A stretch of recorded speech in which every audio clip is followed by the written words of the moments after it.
Natao agnatin'ny faritra iadidiny mba mampalahelo kosa zany satria tena fagnaparam-pahefana ankisy rano tanteraka ny fandraisanay an'izany satria aza dimy fa za dia olom-boafidy zay mananjo tanteraka. Mananjo ary tena zo feno fototra faritany lalam-panorenana ny fahafahako manao tatitra amin'ny vahoaka. Antisipeko raha ny fahatongavan'ny sy teny randrena soloneko eto amin'ity toerana eto ity ny olana ho ansika sy afahanay mampirevy vahoaka miaraka amin'ny likokininy resao ny lehibe nareo nagniraka anareo fa hitady vahaolana hafa zay fa leo kosa likokininike sy ny tatitra zay ataoko andeha eto fa hitady toeran-kafa zahay agnatanterahana le miavatoro mba alefaso kosa le fampiresahana fa lasa didy zadony izy raha ohatra ka so azy fampiresahana nareo hitady vahaolana hafa zany zay anaovana le miavatoro fa ny tatitra zay ataoko za solombavam-bahoaka sy ny likokininike dia aleo kosa mba andeha eto.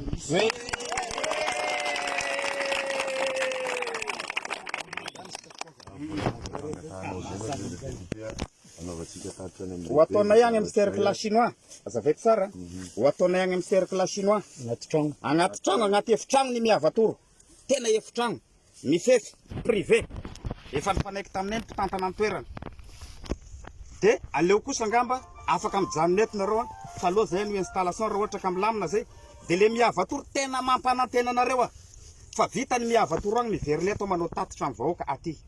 Raha ny présence physique ny monsieur sy teny randrena soloneko eto amin'ity toerana ty sy mety aminareo afaka apetraka anay amina toerana hafa izy satria lehilahy lehibe ray aman-dreny eto amin'ny firenena iny fa sy jiolahy akory afaka sy tonga eto izy sy maninona fa le miavatoro ho aranay ny lalàna ho atao agny agnaty efitrano fa za kosa veloha no tatitra eto amin'ny tanànako.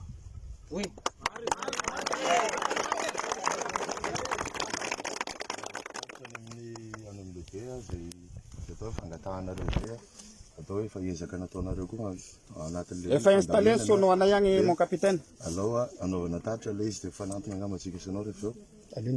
Aleo zay miandreto dia anao afaka mikisaka ngamba miantso ny lehibe.